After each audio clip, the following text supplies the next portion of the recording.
Please be seated.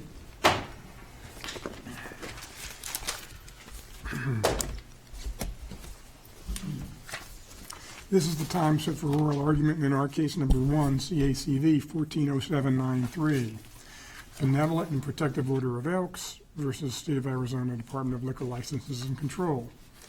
Each side's been allocated 20 minutes for oral argument.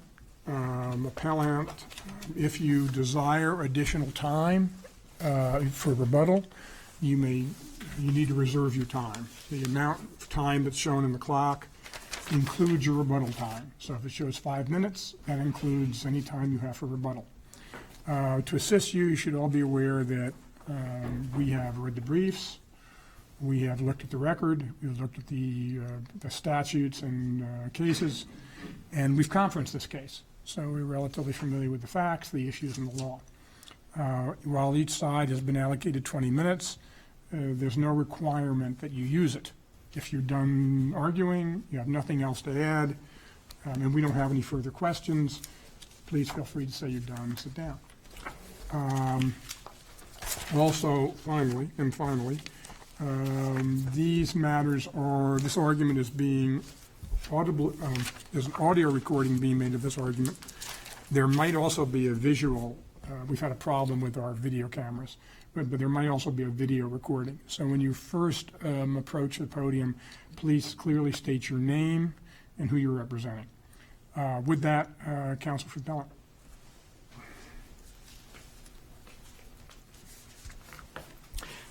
May it please the Court. My name is Charles Burry. I represent the appellant, the Benevolent and Protective Order of Elks, number 2656.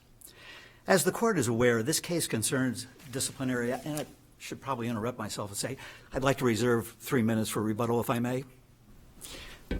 Again, as the Court is aware, this case concerns disciplinary action taken by the Department against the Elks for knowingly permitting unlawful gambling.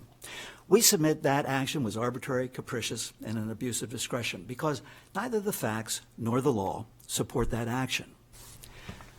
The sweepstakes being offered by the Elks was not gambling because no consideration was required. But even if consideration had been required, the sweepstakes would have been lawful under Arizona law. Moreover, the Elks had no knowledge whatsoever that the sweepstakes was unlawful gambling. A sweepstakes is nothing more than a marketing tool. It's a game in which prizes are distributed by chance. There is no consideration required to participate in a sweepstakes. You don't have to risk or give anything of value to enter a sweepstakes.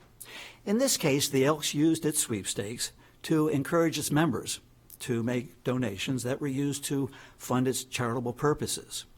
For every dollar donated, a member received 1 entry into the sweepstakes.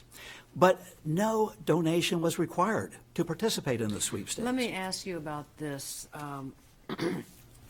The record appears clear that each day, each member received 1 free pass or a free entry. I thought was the terminology used at the testimony before the ALJ.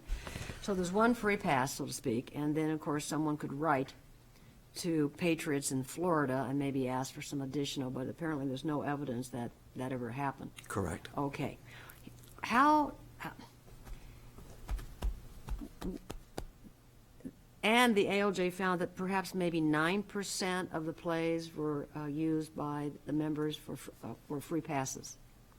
At some point, does the furnishing of a free pass become a subterfuge around the statute? And if yes, where is that point reached? I would suggest no, that is not the case. A sweepstakes is different than a raffle. Well, I'm going to change the facts, and I recognize these are not the facts.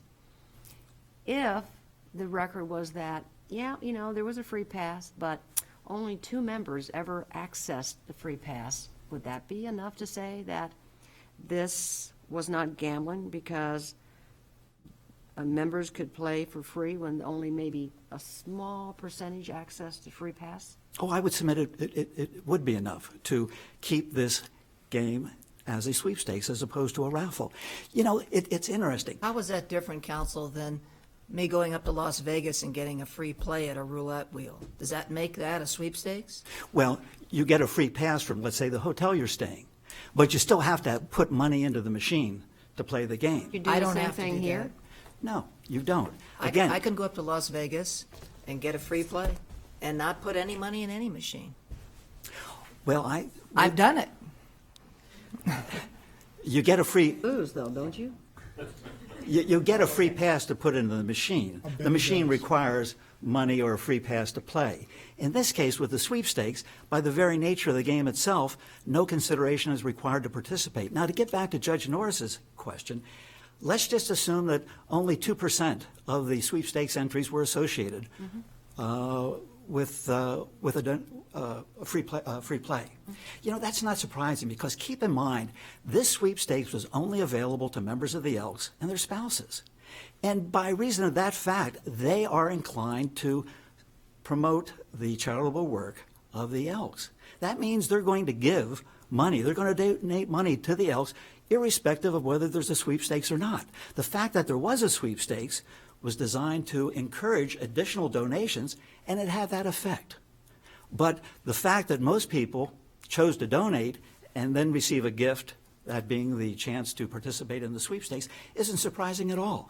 I think you can contrast that situation with the hypothetical, had the sweepstakes been open to the public in general, probably the number of people participating without making a donation would have been much greater. What we're getting at here, and I think it's interesting that you brought up this point, Judge, is that although the department recognized that the Elks was not engaged in gambling when it gave sweepstakes entries to those who did not make a donation, it said, well, on the other hand, when it gave sweepstakes entries to those who did make a donation, the Elks was engaged in gambling. But the rules of the game never changed. A donation was never required to participate. Everyone always had the opportunity to get a free entry. And unless consideration is required, the sweepstakes cannot be... So is the test then that consideration must be required across the board? So if there is just one free pass, let's say here, again hypothetically, each member got one free pass once in their life. That would be enough? A minimal offering of a free pass is enough to salvage this from being gambling? You know, I believe reasonable restrictions can be imposed on the number of free entries that are given out. But the other concept that was completely ignored by the department, and I think it's key, is what was the motivation of people in making a donation? There was no evidence whatsoever that people participated in the sweepstakes for the simple purpose of, I should say, made a donation for the purpose of participating in the sweepstakes, as opposed to furthering the charitable purposes of the Elks. And that is key. We had testimony from the members of the Elks that they had no intention whatsoever of offering gambling. Does the record show that the prizes that were awarded, did the Elks give back 100% of those prizes, donate those back? I'm sorry, could I have the question once again? There were some prizes, cash prizes that were given out, up to $1,199, I believe. Correct. Did every single one of the Elks members who won those cash prizes donate that money back to the Elks? I don't believe the evidence addressed that issue, but I'm sure some chose to keep their prizes and some chose to donate their prizes, and others kept some and gave back others. Well, if some chose to keep their prizes, then that doesn't seem to me their intent was to make a donation, does it?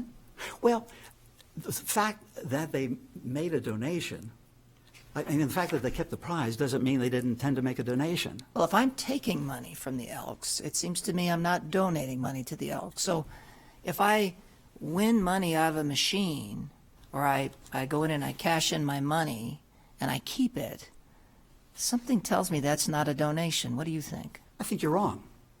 Because you made the donation to get the chance to win the prize. The fact that you kept the prize doesn't mean you didn't give the donation. Boy, I really didn't follow that at all. Wait, you made the donation in order to get a chance to win the prize. Well, you made the No, donation. that's what you just said. Well, let me take that back then. Track that. Go ahead and retract. I think that Clarify. probably, You know, you may you reword that. made the donation to further the charitable purposes of the Elks. But as a gift, the Elks gave you a chance to win a prize. Token of appreciation. Token of appreciation. And the fact that you happened to win and you kept that prize doesn't mean you didn't make a donation. Again, But should it turn on the subjective intent of the person, either whether you want to call it, let's just assume it's a donation. Should it turn on their intent? I mean, because then anything could be gambling. I mean, almost anything could be not gambling, because maybe my intent is I really like a company, and so I'm going to donate to them and enter into a sweepstakes, but I don't really care if I win the sweepstakes. So there could be pure gambling. I mean, it really could be pure, but if the person placing the bet doesn't intend to really, it just wants to further the cause. So doesn't that make the enforcement of the statute almost impossible, because the department would have to determine every time what was the intent of the person purchasing, or either, quote, making the donation, or was it a bet? well, I think you have to look at the issue from two perspectives. What was the intent of the organization offering the sweepstakes?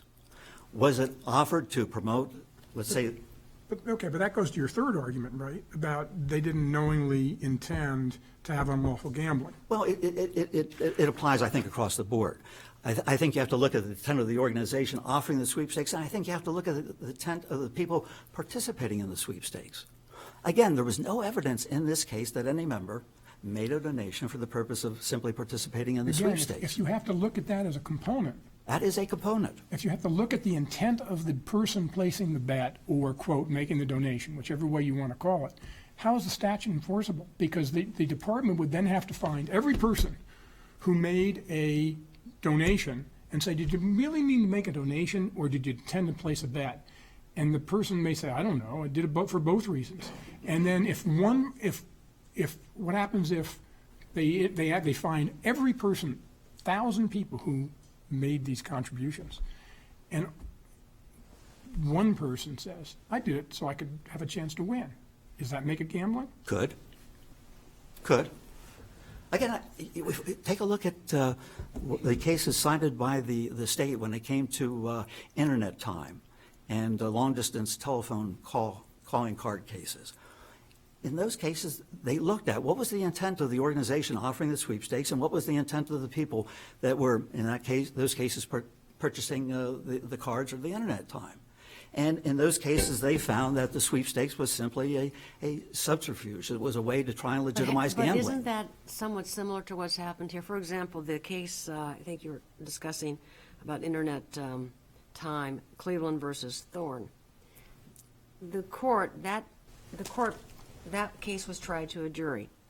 Here, this case was tried to an ALJ who made findings, viewed the evidence, and found essentially that the free passes were so de minimis that this was really a gambling scheme. I'm paraphrasing broadly. A gambling scheme, because the free pass was just so de minimis. Those are factual findings based on a factual record. That's what's before the Superior Court. That's what's before us. So hasn't the finder of fact basically said, nah, we're not buying it based on the facts presented? But it's an issue of law. No. Oh. I'm not sure about that, because at some point, whether a scheme is a subterfuge to get around the gambling statutes will require a finder to examine the type of system that is used and what's going on, and who's playing it, and how it's being played, and to make some findings based on those facts. So isn't that a factual finding? Well, I would agree. It's a matter of fact and law. Yeah. But again, the fact that only 9% of the entries were associated with, or not associated with, a donation doesn't mean that it was a gambling enterprise, because again, the rules of the sweepstakes did not require a donation. People chose to make donations because they were members of the Elks. They were spouses of members. It was their intent to promote the charitable work of the Elks. Well, there isn't any evidence of that in the record, I thought. Oh, I think there is. Okay.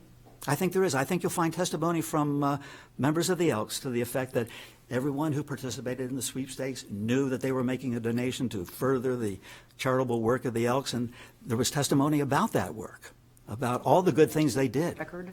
I think you would find it early on. It would be, well, I think I called the 3 members of the Elks at the start of the Elks case. In their testimony. It would be. Okay. It would be. I've only got a minute or so left.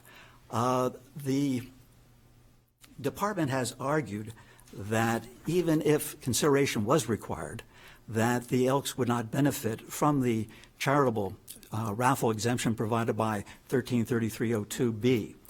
We submit that it would.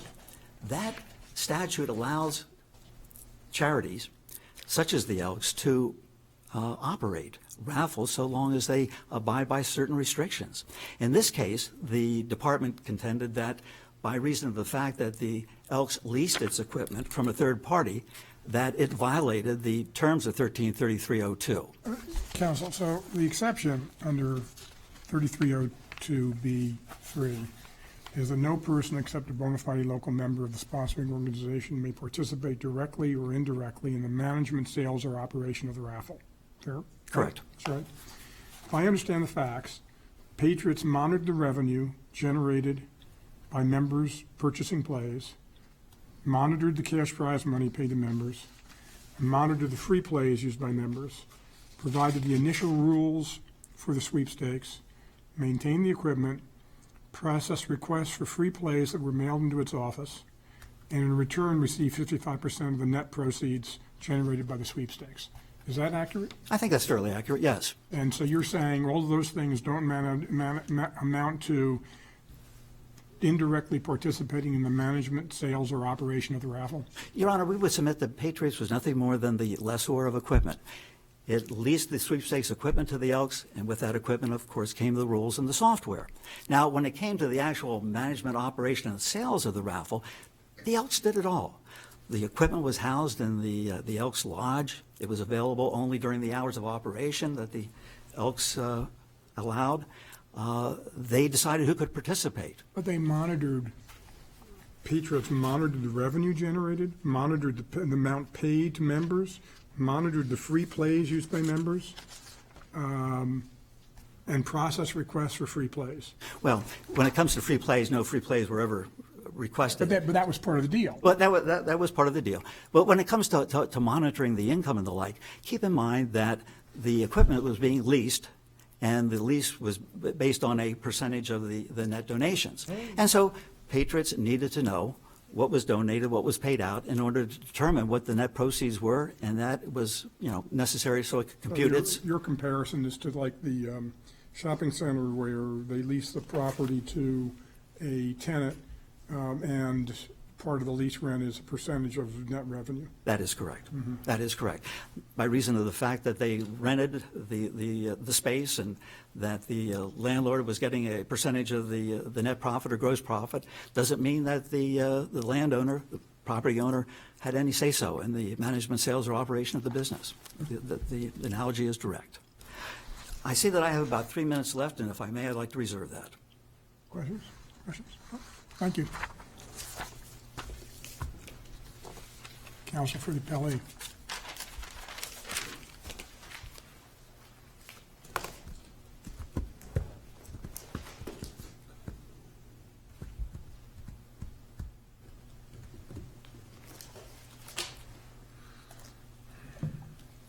Good morning. Michael Rain with the Attorney General's Office, appearing on behalf of the Arizona Department of Liquor Licenses and Control.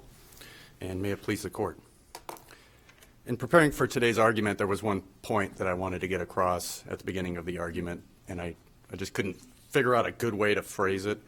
And then I came across a case last night, as luck would have it, that I think summarizes the point that I wanted to make. And this is from a case called Hest Technologies versus the state of North Carolina.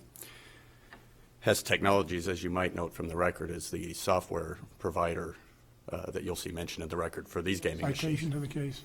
The case citation I had, 749 Southeast 2nd, 429. Okay, go ahead.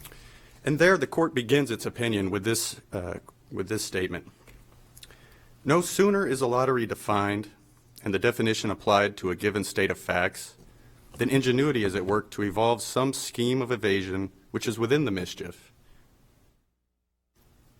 but not quite within the letter of the definition. But in this way it is not possible to escape the law's condemnation, for it will strip the transaction of all its thin and false apparel and consider it in its very nakedness.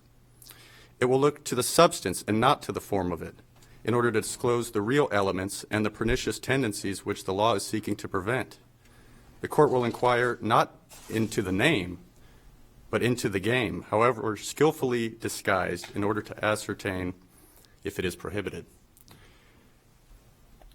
This case is no different, and we'd ask you to step back a little bit and look at the game and see what it really is at its heart. And it's not just this case. You look at the Cleveland versus Thorne case. There the court said, I think quite strongly, that it was not some lumbering oaf that couldn't see beyond the subterfuge that was at issue. They called things like free plays and pretextual sales of internet time or phone cards. They said that was a thinly veneered facade constituting the flimsiest of walls separating the consideration paid from the opportunity to gain.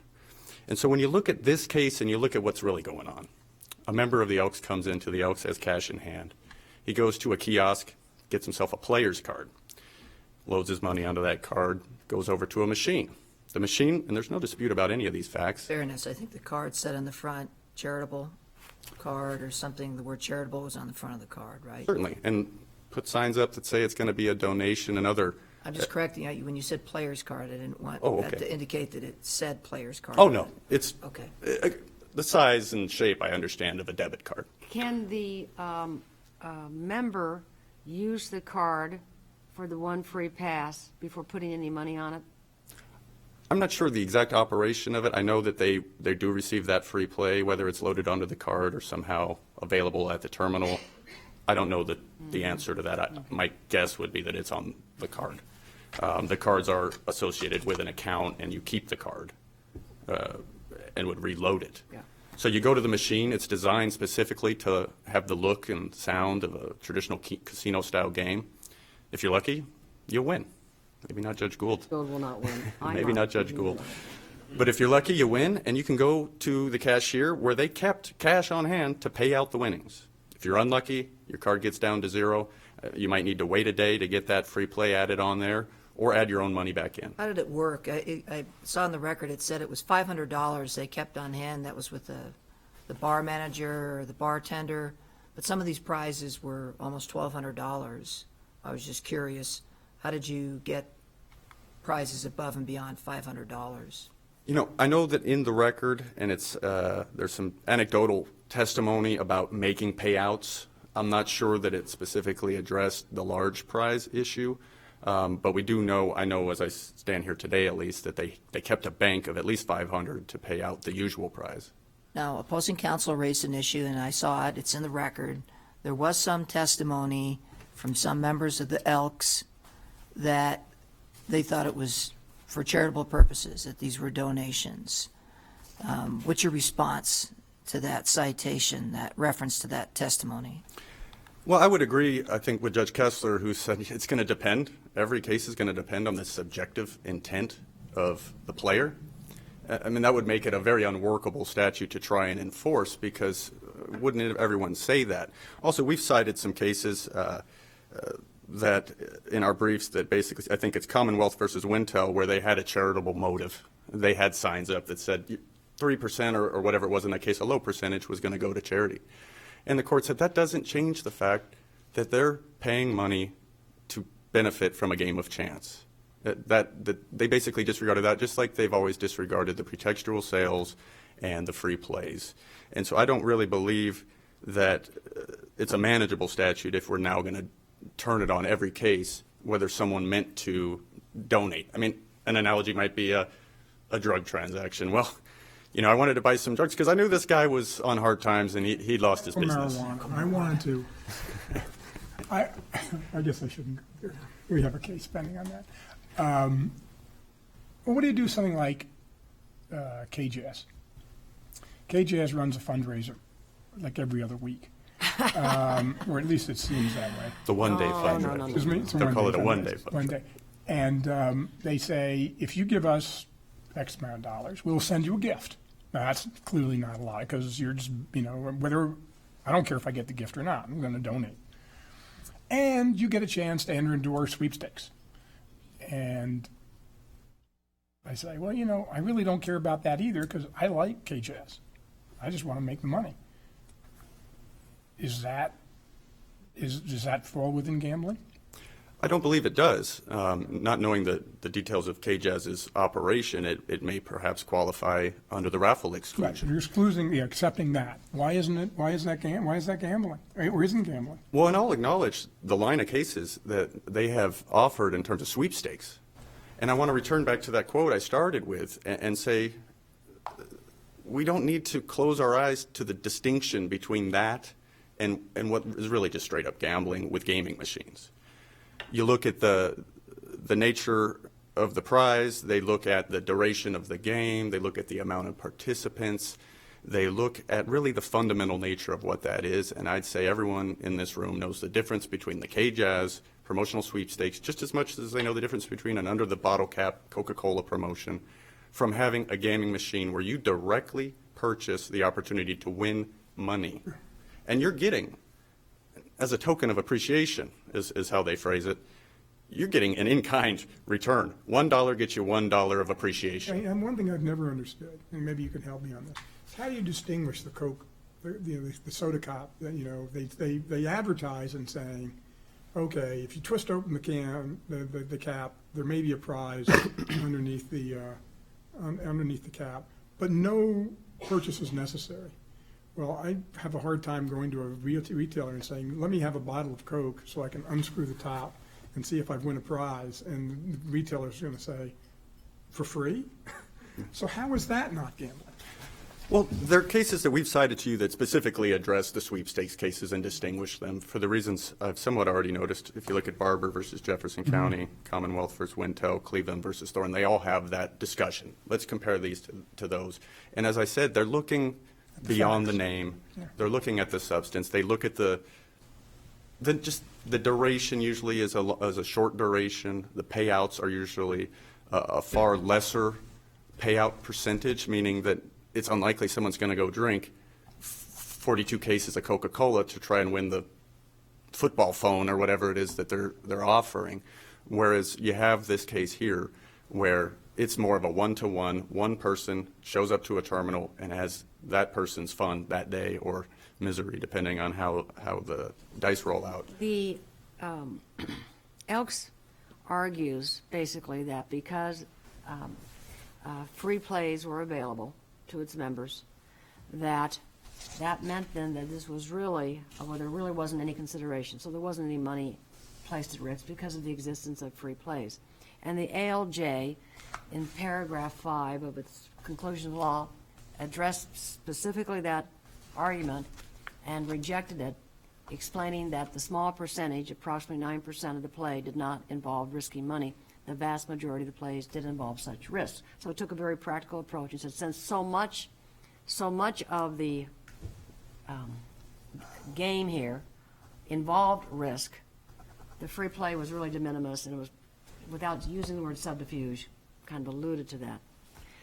What do we do as a court in explaining to the public and to groups like the Elks how much free play will give them cover and how much won't give them cover? I mean, what standards do we apply here? One paid play. I'm sorry, say that You need again. one paid play. That person is gambling. You can give away as many free plays So as you if like. the facts were different, so if in fact there had been 90% free play and 10% pay to play, we'd still have gambling. I think as to those paid plays, you would have gambling. And the cases that we've cited address the free play issue. And they say as to those people who paid to play, they were gambling. Okay, forgive me, I hadn't really understood this. So the position of the department is we don't have to look at all of the players. maybe the system was not gambling when it came to the 9% or 10% free plays, but it was gambling for the rest. I think that's accurate. If there was absolutely no payment from a player, I think At you would 100% lack. free play, then we wouldn't be here. I think that's likely true. Okay. I mean, clearly, luckily for the department, we're in a much better position than that. But my take from all the cases is that the free plays or the sales of pretextual sales, when you look underneath the veil, it's clearly, I think we can all distinguish between the cases where they found that there was some de minimis benefit, some sort of extra patronage of a place. And even some of those cases have said, no, just any de minimis benefit would be enough. The Attorney General opinions talk about that, citing some Colorado cases. Just increased business would be enough. But, I mean, again, if we remove the veil, that's not this case. You have 90% paid plays, and you just have an entirely different context of those coming out rather than some sort of massive marketing promotion by Coca-Cola. I do want to take a little bit of time and address a few of the other issues besides consideration, if the court has no other questions on that issue. With regard to the issue of knowingly permitting unlawful gambling, one point I do want to make that I don't know that it was well articulated in the briefs is that the statute prohibits knowingly permitting unlawful gambling. And I don't want it to be lost on the court. This was actually more than that. They're not just permitting gambling. They are the operation providing the gambling opportunities. It's not as if someone was in the back booth of this club doing something that they just kind of turned a blind eye to. It's their operation. So I think it's even a little bit more exacerbating. So are you arguing that there was actually sufficient evidence for the Elks to have known it was unlawful? Well, the ALJ didn't decide that, I think, primarily, and the director, basically, the department just adopted the ALJ decision, but the ALJ didn't decide that because of her conclusion that ignorance of the law wasn't going to be a defense. So we don't have a conclusion on that, but I would take exception to the conclusion that was offered by Mr. Burry that it was clear that they didn't know. There was ample evidence in the record from which at least they should have been put on some sort of inquiry notice. Well, wasn't there a lot of discussion or assurances from Patriots to the Elks, basically to the tune, don't worry, this is not gambling? There was discussion. Thus, one might say, doth the woman or the person protest too much? I think exactly, Your Honor. When someone is going to sell me, someone tells me, you know what, if you point this object to your neighbor's satellite dish, you'll get free HBO. And here's a little handout. It's an attorney letter, cites cases from all around the country. Trust us, it's legal. Oh, and by the way, I'm going to get 50% of the revenue when you do this, by the way. I think I'd at least ask myself, sounds fishy. You obviously don't have anything directly from the department except for inaction. What they claim is that if the department came, they didn't do anything, that meant it was blessed. And that's not the case. And that's an estoppel-like argument that I don't think they're arguing prevented the department from enforcing it. More goes to their knowledge. But your argument, as I understood it, was they don't have to know that it's unlawful. No, they don't have to know that it's unlawful. We have all the statutes that we've cited, 1215117B, 13105, 13204 in the common law. Ignorance of the law is no defense. So from that, and in this case as a whole, the Elks wants to get an exception, wants to get an exclusion, wants to distinguish it from some other quite patently obvious gambling operation. So the default position is that ignorance of the law is no defense. I want to make one point, though, about why, just like the subjective donative intent of a member is impossible to manage, so would the ignorance of the law defense. And one more quote from the U.S. Supreme Court in FCC versus American Broadcasting, which has been cited in the briefs. The court there, in reviewing a different context, but I think this applies across the board, said, so varied have been the techniques used by promoters to conceal the joint factors of prize, chance, and consideration, and so clever have they been in applying these techniques to feigned as well as legitimate business activities that it has often been difficult to apply the decisions of one case to the facts of another. And so even if this court was to come in today and say, this was gambling, we found it, but you know what, we are going to agree with you on the knowing component, and so you didn't know it was unlawful, and you're not going to be held responsible. As the Supreme Court notes here, what's going to happen, and what will happen with a different entity, is they'll just tinker. They'll just mess around on the margins. They'll put a different thin facade. They'll have a different subterfuge and come back and say, this was different. And also, in all honesty, counsel, that's what lawyers get paid to do.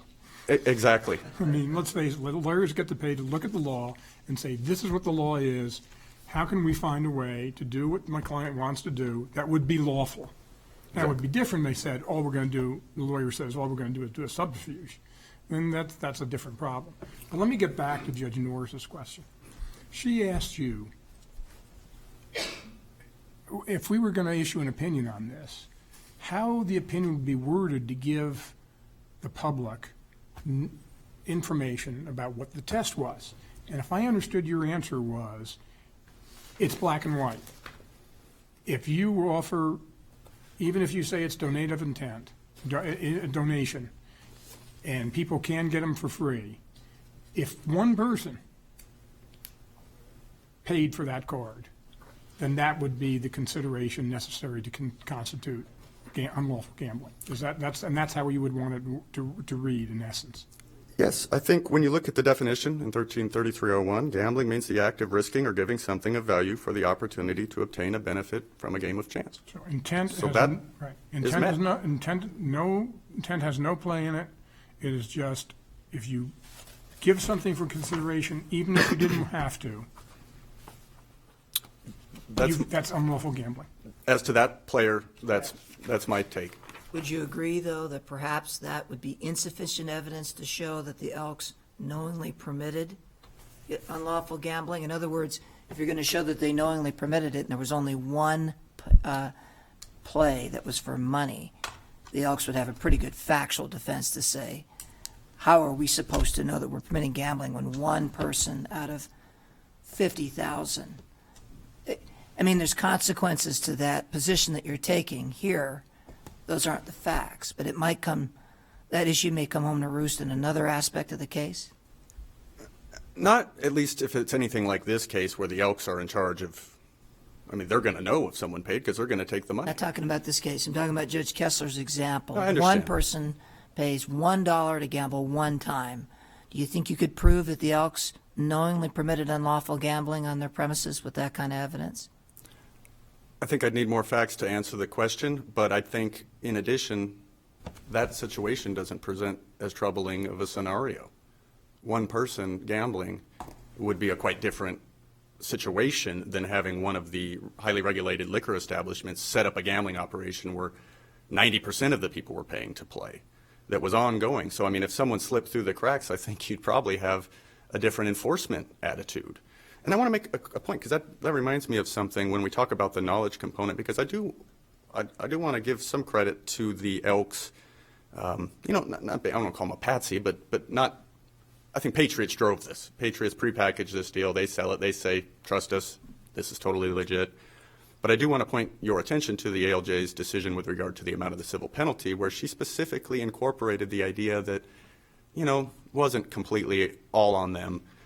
Perhaps they were at least confused as to the legality of this, and so she said a minimal penalty of $200, which is all we're here today to talk about, was likely a sufficient. And also you had some cease and desist activity and things like that prevented future misconduct. That they immediately complied with? They did immediately comply with it, and the Elks has cooperated in the investigation. Well, clearly, there's something else at stake here, and it's not the Elks. Exactly, and that goes to my point about the knowledge component and the ability to tinker around the edges. Just as that quote I read at the beginning, and just as the U.S. Supreme Court has said, we have to be cautious of the next subterfuge, the next pretextual sale, the lawyer's work that will come from the opinion that you write. And I'm out of time, so unless there's any other questions, I'd take my seat. Thank you, counsel. Thank you.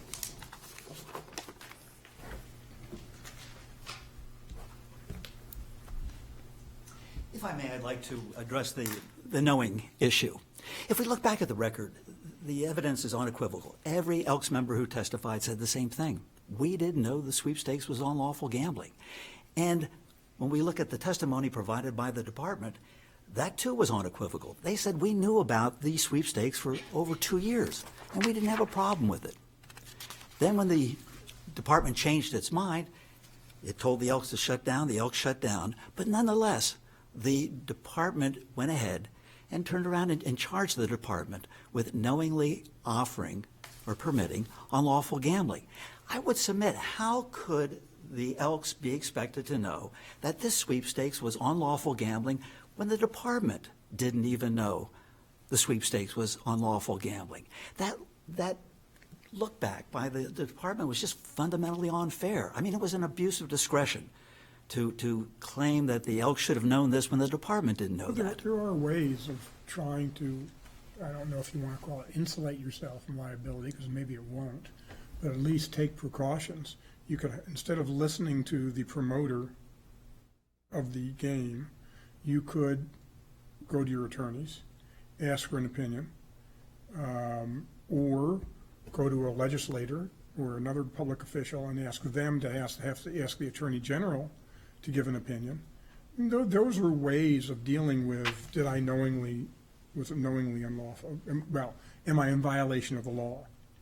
Sure, those are possibilities, but again, the department's agents were in the Elks at least 3 times during that 2-year period, and they saw the sweepstakes equipment. They saw people using the sweepstakes equipment. Is it fair to say they just turned a blind eye, or is it more accurate to say they referred this over to gaming and really wanted to try to cooperate with gaming to see what they should do? I think it was a tacit approval, Your Honor. They knew what was going on. They didn't have a problem with it. They worked with the Department of Gaming, but the gaming department didn't get back to them and say this was wrong. So the Elks believed that what they were doing was okay. Now, as you said earlier, it's the department's position. We don't even have to prove that they knew it was unlawful gambling, because we're going to rely upon the definition of knowingly set forth in 1215. And what's wrong with that? Well, we submit that the context in which which knowingly is used in 4-422-26 requires a different meaning. It requires that the word knowing be used in its general sense to mean, in essence, that a licensee wouldn't be in violation of the law if he allowed, in this case, unlawful gambling that he didn't know to be unlawful gambling. And that makes sense. If you think about it, it's really, really difficult to know what is and what is not gambling, and it's even more difficult to know what is lawful and unlawful gambling. But if a licensee makes a mistake and comes to the wrong decision, the consequences are, well, they're severe. As happened to the Elks in this case, the licensee could be fined, or even worse. Why didn't they just go to the Department of Liquor and Licenses and say, we want to set this up. Can we get some imprimatur from you on that you're not going to prosecute us if we do this? They could have done that. They could have. Yeah. They could have. But again, they had the agents coming in, and the agents came in shortly after they began offering the sweepstakes. I think it was within a matter of a couple months. And one of them checked off compliant. Compliance. Next one, I think, said compliance. And there was a question mark. And then there was a change of attitude about sweepstakes. Well, of course, that goes to the penalty. I mean, to some degree, that also goes to the penalty involved. It wasn't they pulled the license or suspended the license or revoked the license. They went under a different statute which allowed a civil penalty in lieu of taking action against their license. Well, that happened in this case. But again, is that fair to licensees to basically expose them to the whim and the caprice of the department? I mean, I can give you any number of examples. Suppose a bartender sees a lady sitting at the bar using her cell phone to pick her fantasy team for tonight. I mean, is he supposed to know that's unlawful gambling? I mean, if he doesn't, and the department sees that and cites him, he violated the statute. If a bartender sees a group of guys sitting around the table filling out their sports pool. So you're saying is that we should hold the state to, even if the state had a question about it, we should hold the state not to prohibit the state from enforcing the law if that would be a change in position. Well, yeah, I think that's basically it. I mean, if it's going to change its position, it should give fair warning. I mean, there was evidence that they sent out a notice, I think a year or so before this citation, advising certain licensees that gambling is prohibited. They didn't address sweepstakes, but they said gambling is prohibited. I think the department has an obligation to educate its licensees as to what is unlawful gambling and what isn't. Counselor, you're out of time. Thank you very much. Any other questions? No. No? Okay, thank you. Thank both counsel for their arguments. We will take this matter under advisement, issue a written decision in due course. With that, we stand adjourned.